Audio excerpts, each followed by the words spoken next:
करते हैं कि जो है वो आपको जो हमारा टॉपिक है स्टार्ट होता है जीसीडी से। तो बहुत सारे ऐसे टॉपिक्स होंगे इसमें जो कि जिनसे आप पहले से जो है फेमिलियर होंगे।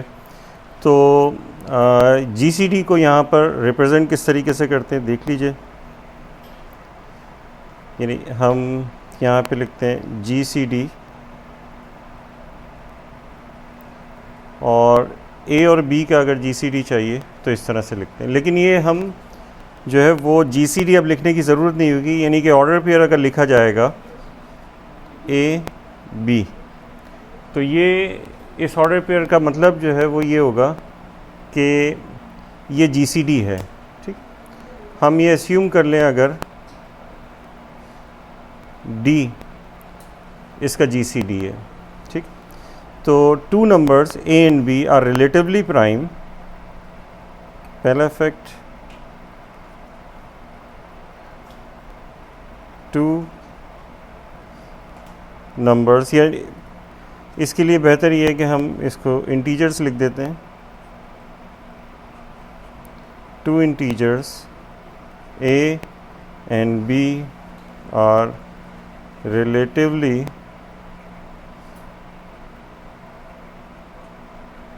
prime if and only if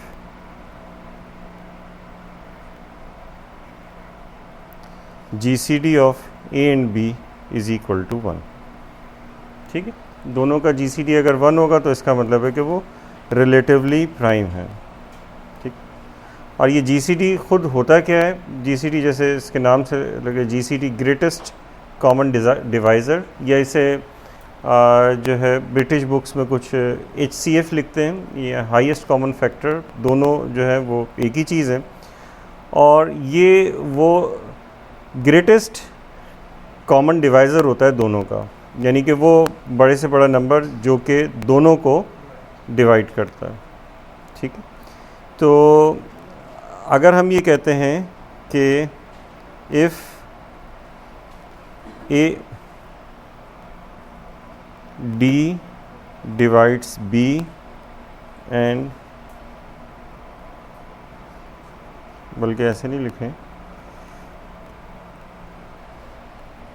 late d divides b and d divides a. ठीक है ना, and we have another integer d prime which divides b and d prime divides a। So D is a GCD of D prime, sorry, GCD of A and B, GCD of A and B if and only if D prime is less than or equal to D। ठीक है, यानी कि अगर कोई ऐसा number है जैसे D जो है वो डिवाइड कर रहा है A और B दोनों को, ठीक है, तो कोई दूसरा नंबर अगर होगा और वो डिवाइड कर रहा होगा A और B दोनों को, तो वो या तो D से छोटा होगा या फिर D के बराबर होगा। तो इस तरह से D जो है वो इसका GCD हो जाएगा। ठीक है, डी की कंप्यूटेशन कैसे होती है? इसकी कंप्यूटेशन जो है वो इतनी डिफ़िकल्ट, अच्छा ये कॉपी तो नहीं करना था या करना है आपको कॉपी? ठीक है, वैसे ये रिकॉर्ड हो रहा है, ये आपको जो है वो मिल जाएगा। अच्छा, अब इसकी कंप्यूटेशंस किस तरीके से होती हैं? कंप्यूटेशंस हम डायरेक्ट कंप्यूटेशंस भी करते हैं। बहुत सारे जो सिंपल से जो नंबर्स होते हैं उनको हम डायरेक्टली कंप्यूट कर लेते हैं, लेकिन बड़े नंबर्स होते हैं उनकी डायरेक्ट कंप्यूटेशन इतनी सिंपल नहीं होती। जैसे छोटा नंबर अगर फॉर एग्ज़ाम्पल हमारे पास एक है 15 और एक है 12, तो इसका GCD हमारे पास होगा 3, ठीक है, क्योंकि 3 वो बड़ा नंबर है जो कि दोनों को डिवाइड कर रहा है। तो ये बहुत सिंपल है, लेकिन ये हमेशा ऐसा सिंपल नहीं हो सकता। तो बड़े नंबर्स भी जो है वो होते हैं, जैसे फॉर एग्ज़ाम्पल एक नंबर है 2076 और दूसरा 1776। क्या गया 1776, ठीक है। इसका GCD हमें निकालना है। तो इसका GCD इतना सिंपल नहीं होगा जैसे आपने ओरली इसको 15 और 12 को देख के कह दिया कि ये 3 हो जाएगा GCD, लेकिन 2076 और 1776 का GCD इतना सिंपल नहीं होगा। तो इसके लिए हम एक एल्गोरिथम यूज़ करते हैं और इसको कहते हैं यूक्लिडियन एल्गोरिथम, ठीक।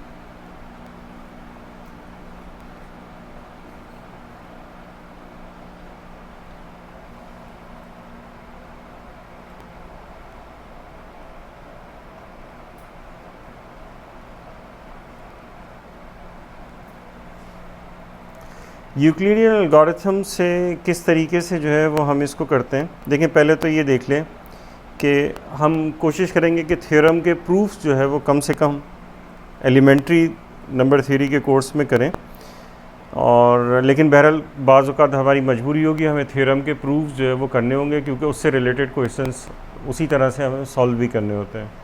तो कुछ थ्योरम्स आएंगे, उनके प्रूफ जो है वो करने होंगे, लेकिन एलिमेंट्री नंबर थ्योरी के कोर्स जो पहला जो पार्ट है इसमें मैं थ्योरम्स के प्रूफ को अवॉइड करूँगा, जबकि जो सेकंड पार्ट होगा उसमें मोस्टली जो है थ्योरम के प्रूफ्स होंगे, मतलब थ्योरम्स होंगे और उनके प्रूफ करने होंगे, जो सेकंड पार्ट कोर्स का है।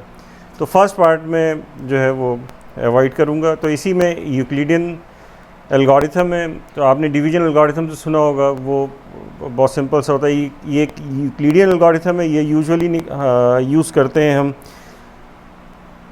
डिवीजन एल्गोरिथम के लिए, हम यूज़ करते हैं GCD निकालने के लिए। अब इसको किस तरीके से यूज़ किया जाता है इसे देख लीजिए। तो इसका प्रोसीजर ये होता है कि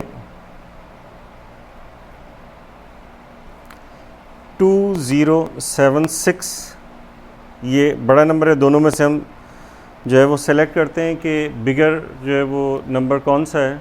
जब हम ये नंबर सेलेक्ट कर लें कि बिगर नंबर कौन सा है, फिर उसके बाद हम देखते हैं छोटा नंबर क्या है, और छोटे नंबर से छोटे नंबर के ज़रिए बड़े नंबर को डिवाइड किया जाता है, और हम उसी तरीके से लिखते हैं जो कि डिवीज़न एल्गोरिथम था, ठीक है ना। तो डिवीज़न एल्गोरिथम जो है वो ये आपको बताता है कि जब किसी नंबर्स को, यानी n जो होता है, उसके लिए यूनिक जो है वो Q और R मौजूद होंगे, ठीक है। तो 1776 है, उसके लिए डिवीजन एल्गोरिथम पता है सब लोगों को, या मैं ऐसे ही बस आगे बढ़ जा रहा हूँ? जी जी जी जी, यानी कि किसी भी नंबर को अगर नंबर आपके पास n है, उसे m से आप डिवाइड कर रहे हैं, तो उस n को लिखा जा सकता है MQ प्लस R जबकि रिमाइंडर होता है, और Q जो है वो जिसको कोशेंट कहते हैं यूजुअली। तो हम इस 17776 के ज़रिए 2076 को डिवाइड करेंगे, यानी कि इस पे हम अप्लाई करेंगे डिवीजन एल्गोरिथम, ठीक है। ये हमारे पास n है 2076, और 1776 जो है ये हमारे पास m है, और ये डिवीजन एल्गोरिथम इस पे अप्लाई करेंगे। तो जब डिवीजन एल्गोरिथम अप्लाई करेंगे तो हमारे पास जो Q है कोशेंट वो 1 होगा, 1 टाइम्स 1776 प्लस, और फिर रिमाइंडर होगा, तो रिमाइंडर यहाँ पे 300 हो जाएगा, इसमें 300 ऐड करेंगे तो ये आ जाएगा। क्लियर? ये हमने यहाँ पर अप्लाई किया है डिवीजन एल्गोरिथम, ठीक है। एक मरतबा फिर डिवीजन एल्गोरिथम अप्लाई करेंगे, और इस मरतबा ये जो आपका m था जिससे डिवाइड किया था, ठीक है, ये m जो है ये बन जाएगा, यानी इसमें फिर वो रिपीटेशन उसी तरह से करते हैं। ये पहले n था, ये m था, ये जो है वो m ये m है, ये q है, ये r है और ये n है। सेकेंड स्टेप में जब ये दोबारा अप्लाई करेंगे तो ऐसी सूरत में ये जो m है ये अब n बन जाएगा और r जो है वो m हो जाएगा, और रिमाइंडर थ्योरम डिवीजन एल्गोरिथम फिर अप्लाई करेंगे। तो 1 7 7 6 डिवीजन एल्गोरिथम दोबारा अप्लाई किया, तो अब हम क्या कर रहे हैं, 300 के ज़रिए इसको डिवाइड कर रहे हैं। तो ये हो जाएगा 5 टाइम्स 300, तो ये हो गया 1500, 276 ये आ गया। तो अब इस वक्त Q हमारे पास 5 है और R हमारे पास है 276 और M 300 है। तो अब M फिर बन जाएगा N और R जो था वो फिर बन जाएगा M, और एक मरतबा फिर रिमाइंडर थ्योरम। ये उस वक्त तक करते रहेंगे जब तक कि आप बिल्कुल जो है वो पीछे ना पहुंच जाएं, ठीक है, हाँ 1 पे या किसी नंबर। तो ये 300 इज़ इक्वल टू, अब ये 276 है तो ठीक है 276 से डिवाइड कर रहे हैं, तो ये 1 टाइम्स 276 प्लस 24 आ जाएगा। अब 276 लिखेंगे इक्वल्स, तो ये 24 से डिवाइड करेंगे, तो 24 से कितना टाइम्स करना पड़ेगा, 11 टाइम्स 12, 24 टाइम्स 11, अच्छा ठीक है, 24 टाइम 11 प्लस 12, और अब इसके बाद 24 is equal to 2 times 12 plus 0, ठीक है। तो ये आपके पास 0 हो गया। तो जब जहाँ पे आपके पास 0 आ जाए तो ये जो नंबर आ रहा होता है ये इसका GCD होता है। तो ये 12 जो है GCD है, यानी होता ये है कि ये जो आपके पास 2076 1776 का GCD वही होगा जो 1776 300, और ये वही होगा जो 300 और 276, ये वही होगा जो 276 और 24, और ये वही होगा जो कि 24 और 12 का है। और फिर इसका ज़ाहिर है कि अब इसका हमें क्लियरली नज़र आ रहा है कि ये 12 होगा, तो ये 12 आ जाता है। तो ये जो लास्ट जो आपके पास जो 0 रिमाइंडर आ जाए तो उस वक्त जो होता है ये इसका GCD होता है, ठीक है। अगर ये रिलेटिवली प्राइम होंगे तो फिर यहाँ पे 1 आएगा, ठीक है, रिलेटिवली प्राइम होते हैं तो फिर आपके पास जो है वो 0 नहीं आएगा। ये डिवीजन, ये यूक्लिडियन एल्गोरिथम हम क्यों कर रहे हैं, एक्चुअली हम करना चाह रहे हैं इक्वेशंस को सॉल्व, हम इक्वेशंस को सॉल्व करना चाह रहे हैं, और उन इक्वेशंस को सॉल्व करने के लिए जब हम वेरिएबल की वैल्यू निकालते हैं तो उसमें हमें डिवीजन एल्गोरिथम की ज़रूरत पड़ती है। तो किस किस्म की इक्वेशंस जो है वो हम सॉल्व करना चाह रहे हैं,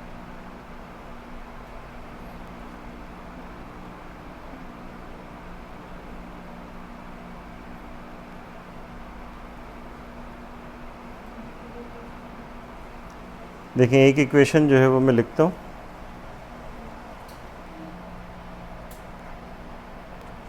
x square plus y square equals 1, ये एक इक्वेशन है, ठीक है। इस इक्वेशन को अगर आप सॉल्व करना चाह रहे हैं तो अगर कैलकुलस में आप इसे देख रहे हैं तो आप ये कहेंगे कि ये एक सर्कल है, ठीक है, या किसी कोऑर्डिनेट ज्योमेट्री में देख रहे हैं तो ये एक सर्कल है, यूनिट सर्कल है। तो वो सारे पॉइंट्स इसके ऊपर होंगे जो कि है, सर्कल पे आ रहे होंगे। लेकिन जब हम इसको नंबर थ्योरी में देख रहे होंगे तो हम इसको इस तरीके से नहीं देखें। बहरहाल ये सर्कल तो है, लेकिन हम यहाँ पर इसको जो सॉल्व कर रहे होते हैं इसमें इनके इंटीग्रल सॉल्यूशन देख रहे होते हैं। यानी कि हम x और y जो है ऐसे एलिमेंट्स देख रहे होते हैं या ऐसे नंबर्स देख रहे होते हैं जो कि सिर्फ इंटीजर्स हों, ठीक है। यानी कि हमारे पास ये नंबर थ्योरी में जब इसको हम सॉल्व करेंगे तो हमारा सोल्यूशन सिर्फ नंबर्स होंगे। तो इसका सोल्यूशन या तो होगा ±1, 0 या फिर होगा 0, ±1। यानी कि ये 4 सोल्यूशंस होंगे, 4 से ज़्यादा इसमें सोल्यूशंस नहीं आएंगे, ठीक है। क्योंकि सर्कल की इक्वेशन है तो ये जो है जो इसका सोल्यूशंस आएंगे ये 4 होंगे जो कि इंटीग्रल सोल्यूशंस हैं। इसी तरीके से आपके पास स्ट्रेट लाइंस होती हैं, जैसे कि ये स्ट्रेट लाइन है x + y = 1, ये सिंपल एक स्ट्रेट लाइन है। अब आपसे कहा जाए कि इसका क्या सोल्यूशन होगा, तो आप रियल नंबर्स में इसके तो बहुत सारे सोल्यूशंस कहते हैं। हमारे पास जो है वो इंटीजर्स में भी इसके बहुत सारे सोल्यूशंस होंगे, ठीक है। यहाँ बहुत सारे सोल्यूशंस इंटीजर्स में भी हो सकते हैं। तो इसका मतलब ये होगा कि ये जो रियल लाइन है x + y = 1, हमारे पास जो सोल्यूशन होगा वो ऐसे पॉइंट्स होंगे, यानी ये लाइन जहाँ जहाँ इंटीजर्स से पास हो रही होगी, यानी ऐसे पॉइंट से पास हो रही होगी जो इंटीजर्स होते हैं, तो वो हमारा यहाँ पर सोल्यूशन होगा, ठीक है। और उन पॉइंट्स को, यानी कि जो इंटीग्रल सोल्यूशन होते हैं, उन पॉइंट्स को हम कहते हैं लैटिस पॉइंट, ठीक है।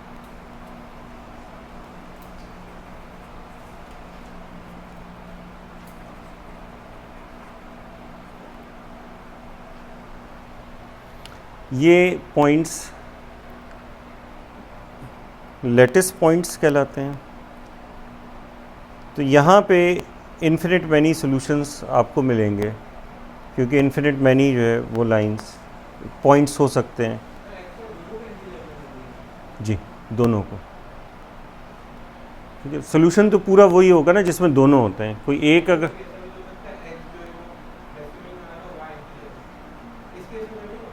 अच्छा, किस केस में होगा?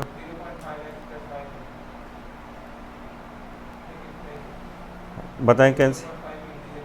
0.5x, तो ये तो हमारे पास इंटीजर है ही नहीं ना, ठीक है।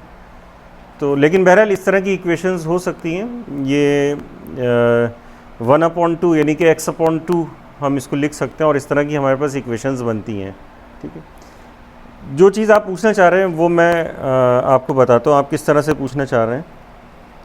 जैसे कि ये है 2x + 4y = 5, ये एक इक्वेशन है, ठीक है। अब मुझे बताइए कि ऐसे कौन से इंटीजर्स होंगे जो कि हम यहाँ पर रखें और ये सेटिस्फाई करें।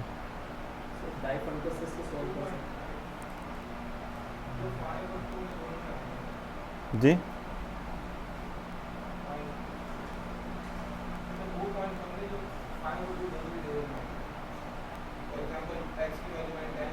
देखिए ये यहाँ पे इवन है और ये भी इवन है। x और y कुछ भी हो जाए, दो इवन का सम या डिफरेंस कभी भी ऑड नहीं हो सकता।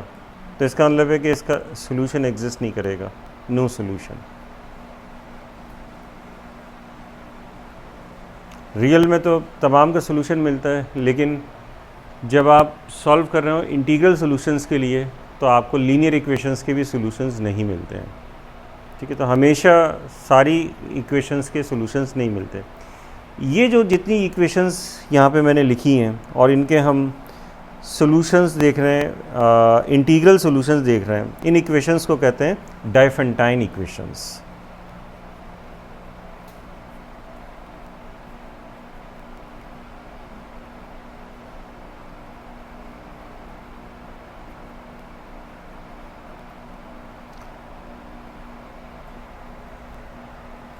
तो डायफेंटाइन इक्वेशन जैसे कि ये थी एक ही x² + y² = z²। ये बहुत ही जो है फेमिलियर है, ये पाइथागोरियन ट्रिपल्स कहलाते हैं। ये इसके 3 सॉल्यूशंस होंगे। यानी सॉरी सॉल्यूशंस तो इन्फिनिट बाय नहीं हो सकते, मेरा मतलब है कि 3 यानी ऑर्डर इसका ट्रिपल होगा इसका सॉल्यूशन का, जैसे कि 3 4 5 ये इसका एक सॉल्यूशन होगा। 3 4 5 ये जो 3 नंबर्स हैं ये कहलाते हैं पाइथागोरियन ट्रिपल, ठीक है। और इसके सारे मल्टीपल्स जो होंगे वो भी इसका सॉल्यूशन होंगे, इंटीग्रल मल्टीपल्स जो है वो भी इसका सॉल्यूशन होंगे। इसके अलावा और भी इसमें सॉल्यूशंस होते हैं, इन्फिनिट मैनी सॉल्यूशंस होंगे, जैसे कि 12 5 12 13 5 12 13 और इन दोनों को रिप्लेस करके भी आप सॉल्यूशन जो है वो लिख सकते हैं, जैसे 12 5 13 इसी तरह 4 3 13, क्योंकि x और y जो है वो चेंज कर देंगे तो वो डिफरेंट सॉल्यूशन होगा। तो ये पाइथागोरियन ट्रिपल जो है ये भी एक डायफेंटाइन इक्वेशन है। इसके अलावा और डायफेंटाइन जो इक्वेशंस हैं उनमें जो पॉपुलर इक्वेशन है वो पेल्स इक्वेशन है। और इसके अलावा आपने फर्मास लास्ट थ्योरम का नाम सुना होगा, ठीक है, जिसे एंड्रयू वाइल्स ने प्रूव किया था। वो ये वाली इक्वेशन थी, x to the power n plus y to the power n is equal to z to the power n। इसका सोल्यूशन एग्जिस्ट नहीं करता n की वैल्यू 3 या 3 से ज़्यादा के लिए, ठीक है। ये फर्मास लास्ट थ्योरम था जो कि 300-400 साल पुराना था, जो कि जो 19th सेंचुरी के एंड पे 20th सेंचुरी के एंड पे एंड्रयू वाइल्स ने जो है प्रूव किया था। और उसके प्रूव होने के बाद एक और कंजक्चर आया है जिसे हम कहते हैं बीएल्स कंजक्चर। और बीएल्स कंजक्चर जो है उसमें ये एन एम ये जो पार्ट्स हैं वो डिफरेंट कर दिए हैं और फिर कहा है कि सोल्यूशन नहीं। बहरहाल ये एक अलग चीज़ है, लेकिन ये सारी इक्वेशंस जो हैं ये डायफेंटाइन इक्वेशंस कहलाती हैं। हम इनमें से क्या पढ़ेंगे? डायफेंटाइन इक्वेशंस बहुत सारी होती हैं और कई किस्म की होती हैं, ठीक है। तो सबसे पहले हम पढ़ेंगे लीनियर डायफेंटाइन इक्वेशन, जिसे हम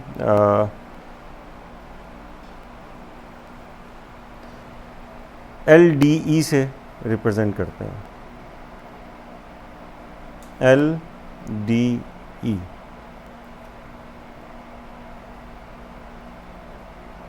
लीनियर डायफेंटाइन इक्वेशन।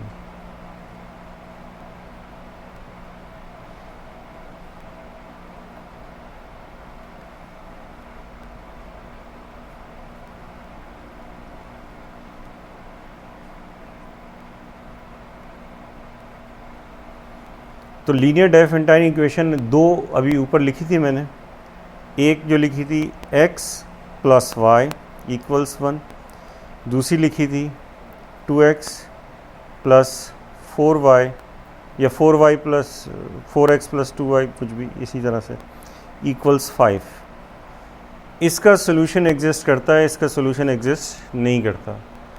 तो सबसे पहले तो हमें ये पता होना चाहिए कि अब जब लीनियर डायफेंटाइन इक्वेशंस पढ़ रहे हैं और उसका सोल्यूशन देख रहे हैं तो हमें ये पता होना चाहिए कि कौन सी इक्वेशन जो है वो सॉल्वेबल होगी, इक्वेशन का सोल्यूशन एग्जिस्ट करेगा या इक्वेशन का सोल्यूशन एग्जिस्ट नहीं करेगा।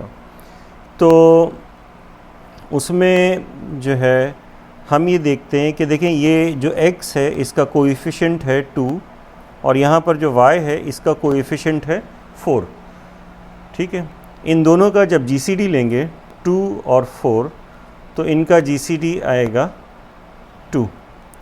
ये जो 2 है ये इस 5 को डिवाइड नहीं करता, ठीक है।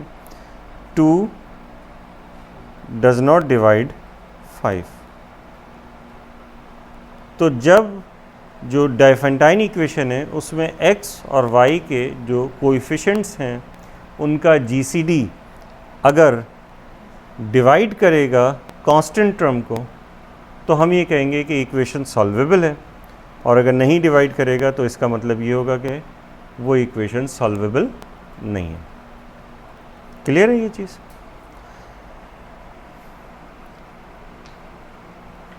अब एक रिज़ल्ट है, उस रिज़ल्ट को देख लेते हैं। सॉरी 5 की जगह 6 होता तो सॉल्वेबल होता। सोल्यूशन होता, ज़ाहिर है फिर डिवाइड करता और वो नज़र भी आ रहा होता कि आप x और y, बल्कि x 1 और y 1 रखते तो वो तो बराबर आ जाता। तो एक तो जी लेटेस्ट पॉइंट्स, यानी कि वो लाइन जो है वो ऐसे पॉइंट से पास हो रही होगी जो कि इंटीजर्स होंगे, सोल्यूशन एग्जिस्ट करेगा, बिल्कुल ठीक है। ठीक है,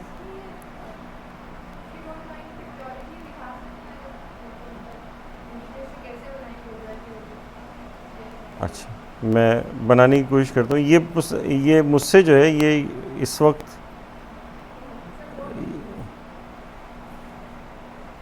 मैं इसी पे कर लेता हूँ। देखें ये जो हमारे पास है x plus y is equal to 1, इसको देखते हैं। ठीक है, तो जब x 0 होगा y 1 होगा तो एक ये पॉइंट होगा, और जब y जो है वो 0 होगा x 1 होगा तो ये पॉइंट होगा, और फिर उसके बाद ये इस तरह से, ओहो चलें उसको फिर मैं इरेज करके ऐसे कर देता हूँ। तो इस तरह से और भी पॉइंट्स आएंगे। ये जी ये स्ट्रेट लाइन तो रियल उस पे होती है, यहाँ पे हमारे पास रियल नहीं सिर्फ पॉइंट्स होंगे। वो कह रही थी कि ये लेटेस्ट पॉइंट कौन कौन से, वो मैं दिखाना चाह रहा हूँ। ठीक है, यानी कि एक ये होगा जो कि 1,0 होगा, और ये एक ये होगा जो कि 0,1 होगा, फिर उसके बाद एक ये होगा, ठीक है, जो कि होगा 2,-1, क्योंकि दोनों का सम फिर दोबारा 1 आ जाएगा, और फिर ये होगा जो कि -1,2, और इस तरह से ये चलते रहेंगे। अब इसके बाद आप इसको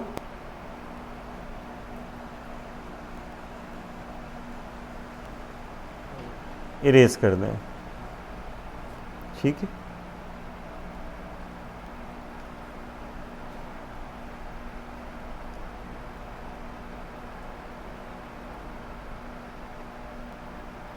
ये कहना चाह रहे थे आप। तो ये इस तरह से जो है वो पॉइंट्स होंगे। ठीक, तो इनको हम जो है ये लेटेस्ट पॉइंट है, यही हमें निकालना होते हैं। इसके सोल्यूशन का मतलब ये है कि हमें ये लेटेस्ट पॉइंट मालूम करना है। अच्छा,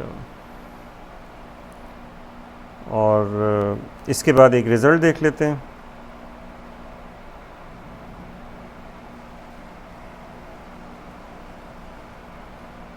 LDE का यहाँ पे हम लेंगे लीनियर डेफेंटाइन इक्वेशंस। ठीक, the linear Diophantine equation AX plus BY equals C is solvable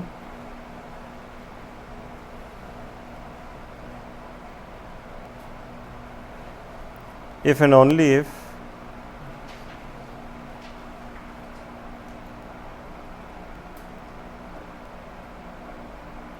D divides C, where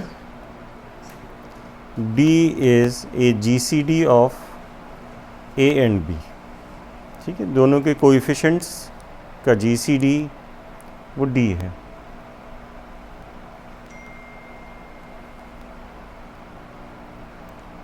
If X null Y null is a particular solution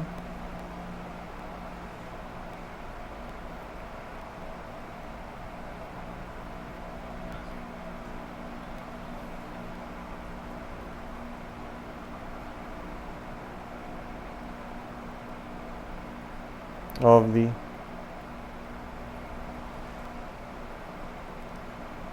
then all its solutions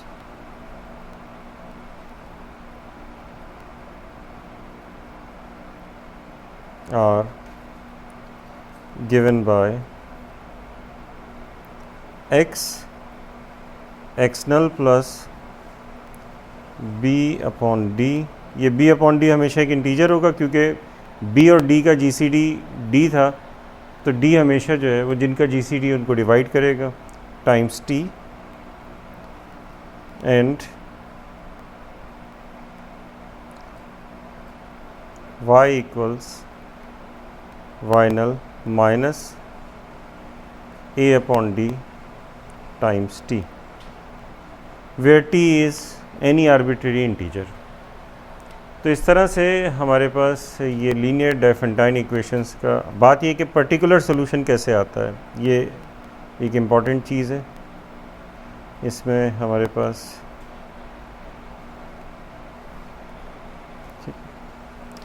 इसको हमें use भी करना होता है। इस result को हम आगे चलकर जो है वो एक और लीनियर कॉन्ग्रेंस पढ़ेंगे, और लीनियर कॉन्ग्रेंस में इस चीज़ को जो है वो यूज़ करेंगे। तो इस वजह से हम इसे देख रहे हैं। लीनियर डायफेंटाइन इक्वेशंस वरना बहुत सिंपल होती हैं। हम ज़्यादातर जो है वो जो डायफेंटाइन इक्वेशंस हैं उनमें पाइथागोरियन ट्रिपल पढ़ेंगे जो इम्पॉर्टेंट है, और इसके अलावा हम जो है पेल्स इक्वेशन पढ़ेंगे, ठीक है।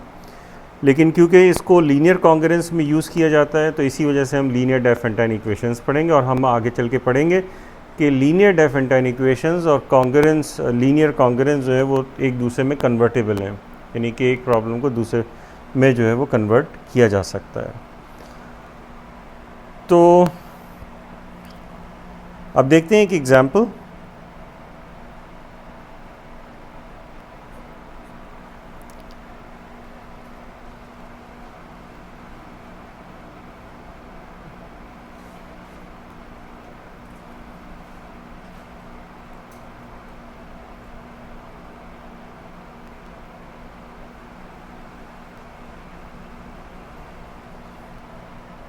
ये हमारे पास एक एग्जाम्पल है 63x plus 7 equals 23y।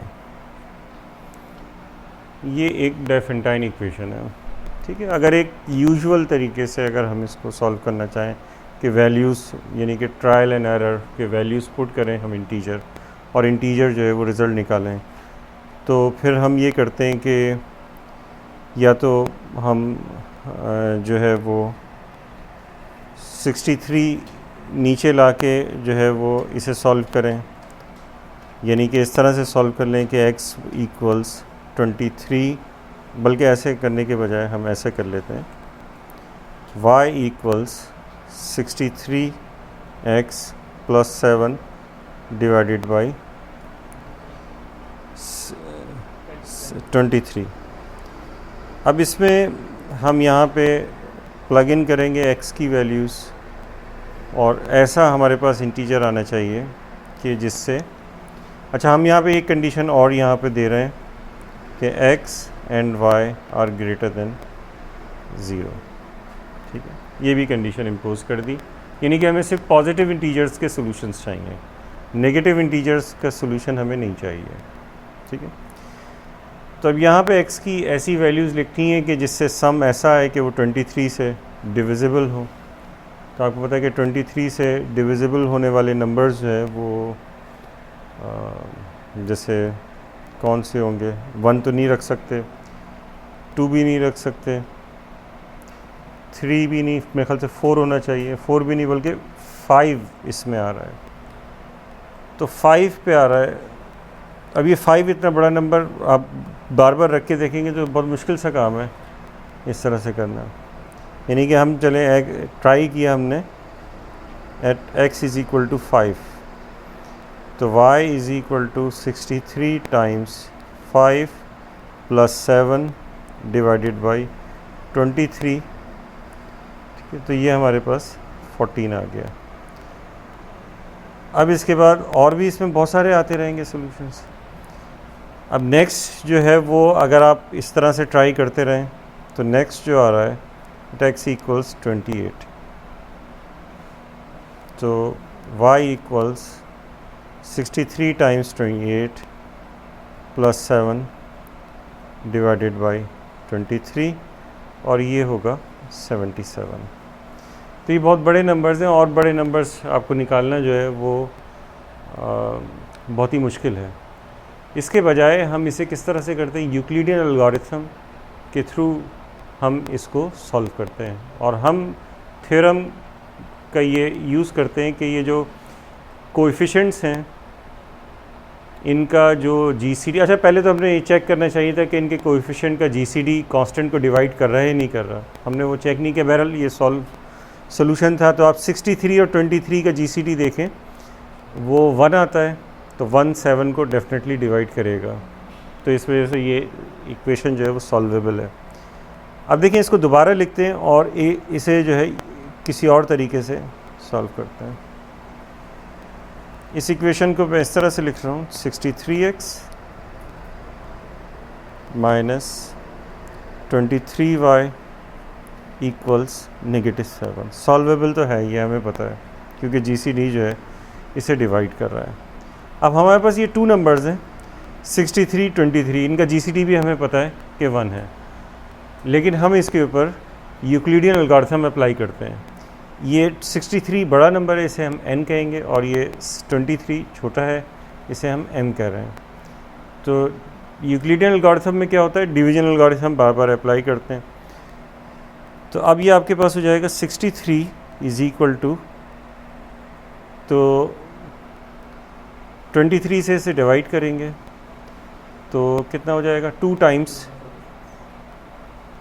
23 plus 17। अब इसके बाद 23 को डिवाइड करेंगे हम 17 से, 1 टाइम्स 17 प्लस 6, और फिर उसके बाद अब 17 को डिवाइड करेंगे 6 से, 2 टाइम्स 6 प्लस 5, और फिर उसके बाद हम 6 को डिवाइड करेंगे 5 से, तो 1 टाइम्स 5 प्लस 1। अब इसे मज़ीद जो है वो आगे हम नहीं कर सकते, ठीक है ना। तो ये हमारे पास जो है डिवीजन एल्गोरिथम इस तरीके से आगे, और हमें पता है कि जीसीडी जो है इसका 1 होता है, आगे हम करेंगे तो वो 0 आ जाएगा, तो जीसीडी इसका जो है 1 आ जाएगा। अब इसका हमें जो है वो एडवांटेज यहाँ पर जो है वो किस तरीके से मिलेगा,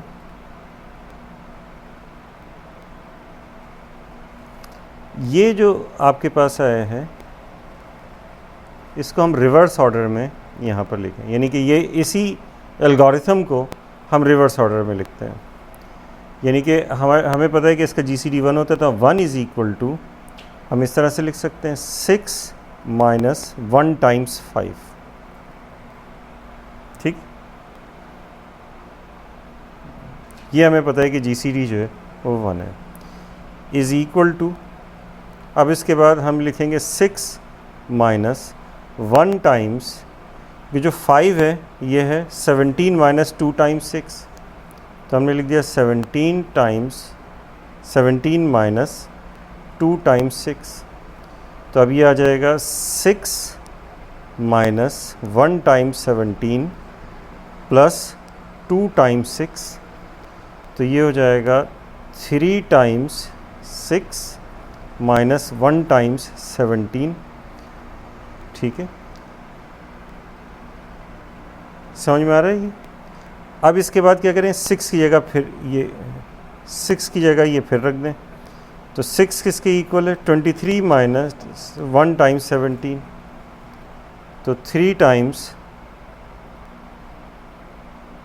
23 माइनस 1 टाइम्स 17 माइनस 1 टाइम्स 17, और उस वक्त तक जब तक कि आप 23 और 63 पे ना पहुंच जाएं, ये उस वक्त तक इसको चलते रहना है, क्योंकि ओरिजिनल नंबर्स 63 और 23 थे। यानी तमाम को एक्चुअली करने के सबको जो जहाँ से स्टार्ट हुए थे ए और बी में वापस कन्वर्ट करना है, ठीक है। तो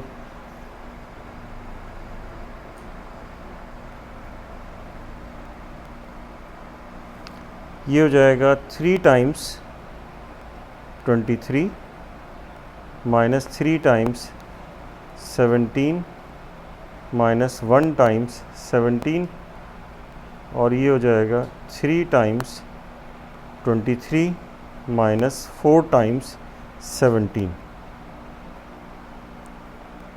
ठीक है, ये आपके पास आ गया। अब इसके बाद जो है ये क्या आ जाएगा, ये जो 17 है इसकी जगह आप क्या कर सकते हैं, 3 टाइम्स, अब बस ये लास्ट स्टेप है, माइनस 4 टाइम्स 17 की जगह आप लिख दीजिए 63 माइनस 2 टाइम्स 23। अब 23 और 16 में आ गया, तो 3 times 23 minus 4 times 63 plus 8 times 23, ठीक है। अब इसके बाद इसे फिर जो है वो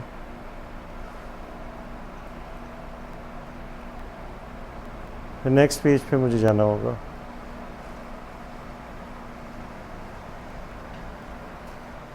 यहाँ मैं लिख रहा हूँ, इसके बाद आप इसे लिख दीजिए 63 हमने पहले लिखा हुआ है, जो हमारे पास ये है, इसमें 63 माइनस 23y है, तो हम इसी तरह से इसको अरेंज करेंगे, माइनस 4 टाइम्स 63 प्लस 11 टाइम्स 23, ठीक है। अब इसके बाद इसको ऐसे लिख दें 63 टाइम्स माइनस 4 प्लस 23 टाइम्स 11, और यहाँ पर आपके पास 1 है, ठीक है। अब इसे आप मल्टीप्लाई कर दीजिए -7 से। -7 से क्यों कर रहे हैं, क्योंकि हमारे पास यहाँ पे -7 है, देखें, क्योंकि यही हम इक्वेशन, यही डायफेंटाइन इक्वेशन बना रहे हैं हम, यहाँ पे हम पर -7 है, तो ये डायफेंटाइन इक्वेशन बन जाएगी, और यहाँ पर हमारे पास सिर्फ इंटीजर्स होंगे।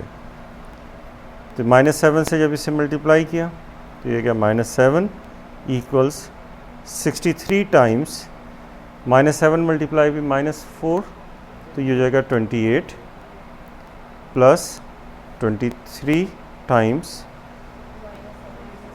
-77, ठीक है। तो अच्छा ये ठीक है, -77। अब इसे ऐसे लिख दें -7 इक्वल्स 63 टाइम्स 28, क्योंकि ये जो आप देखें कि इसमें आपके पास ये -23y, ये जो 63x, इसको देखें 63x माइनस 23y इक्वल्स -7, ठीक है। तो ये अब आपके पास हो जाएगा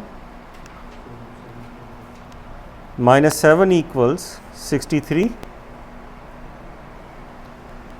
टाइम्स 28 माइनस 23 टाइम्स प्लस 77, ठीक है।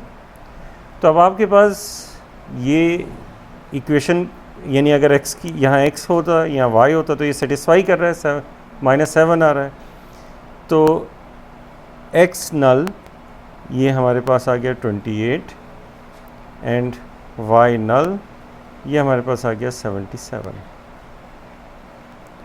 और जो x है अब ये हो जाएगा जो कि हमारे पास होता है x नल प्लस b/d टाइम्स t, तो ये जाएगा 28 प्लस b हमारे पास कितना है, माइनस का 23 है, तो ये -23/1, d जो है वो 1 है, तो सिंपली 23t हो जाएगा, ठीक है। And y equals y null minus a/d times t होता है, तो y इक्वल्स 77 माइनस 63t, तो ये दो हमारे पास जो है सॉल्यूशंस आ गए। अब ये for any arbitrary integer t। अब t हम कुछ भी रखेंगे हमारे पास इन्फिनिट मैनी सॉल्यूशंस इसके आ जाएंगे। अब t हम 0 रखते हैं तो हमें पर वही पर्टिकुलर सोल्यूशन आता है जो हमने डिवीजन एल्गोरिथम से लिया है, और t की वैल्यू हम इसमें नेगेटिव पॉजिटिव कुछ भी रख सकते हैं, ठीक है। लेकिन t की वैल्यू जो है वो अगर हम 1 रख रहे हैं तो हमारे पास क्या आ रहा है, वो पहला वाला जो सोल्यूशन हमने खुद से निकाला था 4 रख के, ठीक है ना। लेकिन अगर हम ये कंडीशन लगा रहे हैं कि x पॉजिटिव हो तो फिर ये याद रखिए कि हमें t के लिए भी कंडीशंस लगानी पड़ेंगी, ठीक है। ऐसा करता हूँ कि मैं कंडीशन अभी फ़िलहाल रिमूव कर देता हूँ। अच्छा, यहाँ हमने नहीं लगाई है, वो हम वहाँ कंडीशंस लगा रहे थे आसानी के लिए, ताकि ये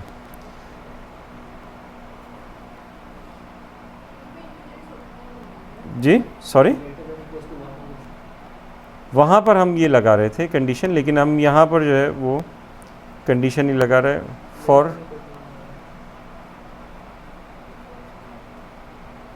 फॉर एनी एक्स वाई।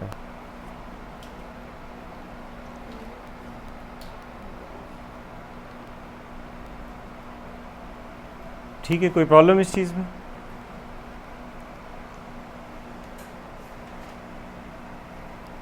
तो इस तरह से हम जो लीनियर डेफेंटाइन इक्वेशंस हैं उन्हें सॉल्व करते हैं। तो आपको पहले ही पता होना चाहिए कि डेफेंटाइन इक्वेशन सॉल्वेबल है या सॉल्वेबल नहीं है, ठीक है। तो अगर सॉल्वेबल है तो इस तरह से आप सॉल्व करेंगे, और अगर नहीं है तो वो आपको पहले ही पता चल जाएगा कि वो सॉल्वेबल नहीं है। अब उसके बाद जो है वो हम देखते हैं, जिन्होंने अलजेब्रा पढ़ा हुआ है उन्होंने तो इसको अच्छी तरह से पढ़ा होगा, रेजिडुअल क्लासेस।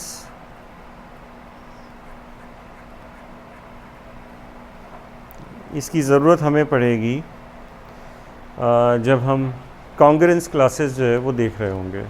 तो कॉन्ग्रुएंस क्लासेस या रेजिडुअल क्लासेस जो है वो क्या होती हैं? दरअसल होता क्या है कि हमारे पास इंटीजर्स हैं, उस जो इंटीजर्स का सेट है उसका हम पार्टीशन करते हैं, ठीक है।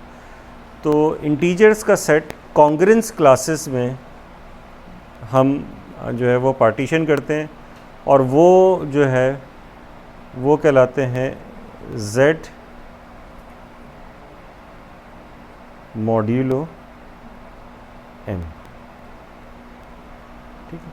फॉर एग्ज़ाम्पल कि अगर आपके पास जो है वो m2 है, ठीक है, तो ऐसी सूरत में सारे इंटीजर्स को 2 से डिवाइड किया जाएगा, तो आपके पास जो रिमाइंडर्स होते हैं वो लिखे जाएंगे। तो उससे 2 ही रिमाइंडर पॉसिबल होंगे, एक 0 और एक 1, ठीक है। तो 0 कब आएगा? जब इवन नंबर्स हों, वो नेगेटिव या पॉजिटिव कुछ भी हो, और 1 कब आएगा? जब ऑड नंबर्स हों, ठीक है। तो इसका मतलब ये हुआ कि जब m की वैल्यू 2 होगी तो 0 जो होगा वो रिप्रेजेंट कर रहा होगा, यानी जब 0 आ रहा होगा, या ऐसे लिख देता हूँ, z मॉड्यूलो 0, ये -2 0 2 एंड यानी सारे इवन नंबर्स पे, ठीक है। सॉरी, ये 2 था, ऐसे नहीं लिखना चाहिए, बल्कि नहीं, इस तरह से ये रिप्रेजेंटेशन जो है वो ठीक नहीं है।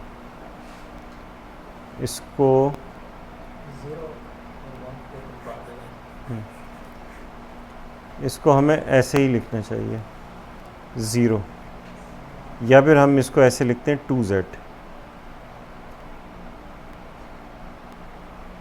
या फिर हम इसे लिखते हैं 2z मॉड्यूलो 2, सबका रिमाइंडर नहीं, 2z मॉड्यूलो 2 तो ज़ीरो आता है, ये अलग, ठीक है, इसको हटा दें। और इसी तरह से इसमें होता है 2z प्लस 1, जिसे आप 1 लिख रहे होते हैं, जो कि होता है -1 प्लस 1 -1 प्लस 1 -3 प्लस 3 -5 प्लस 5, इस तरह के नंबर होते हैं। तो जो सेट z था इसके आपने पार्टीशन कर दिए,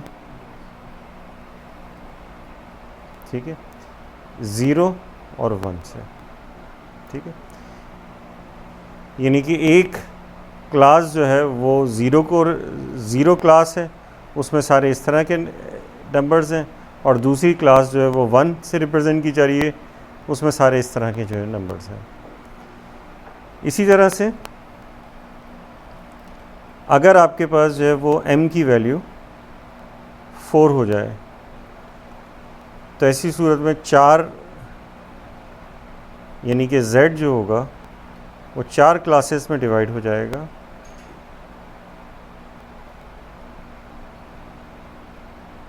ज़ीरो 1 2 3, जो ज़ीरो होगा वो होगा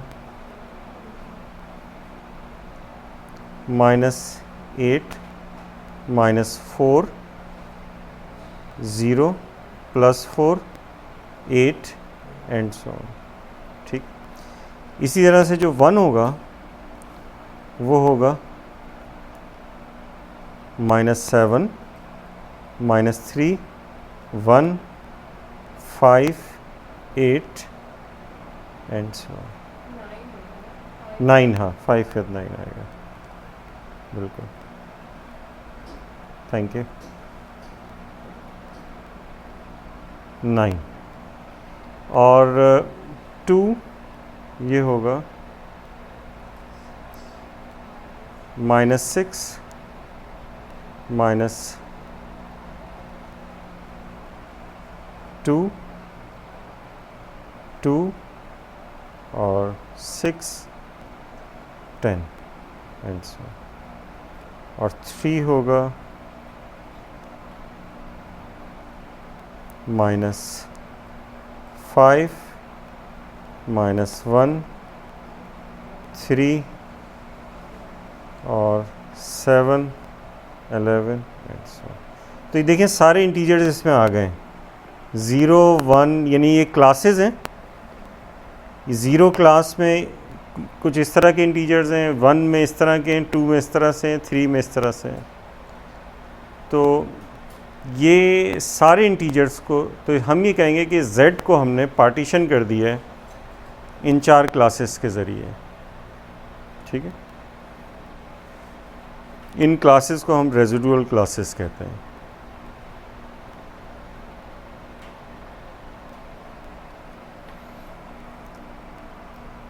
ठीक है,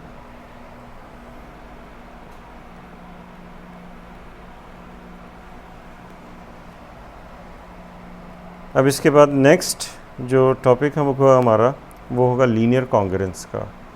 वो इंशाल्लाह हम नेक्स्ट क्लास में इसे कवर करेंगे।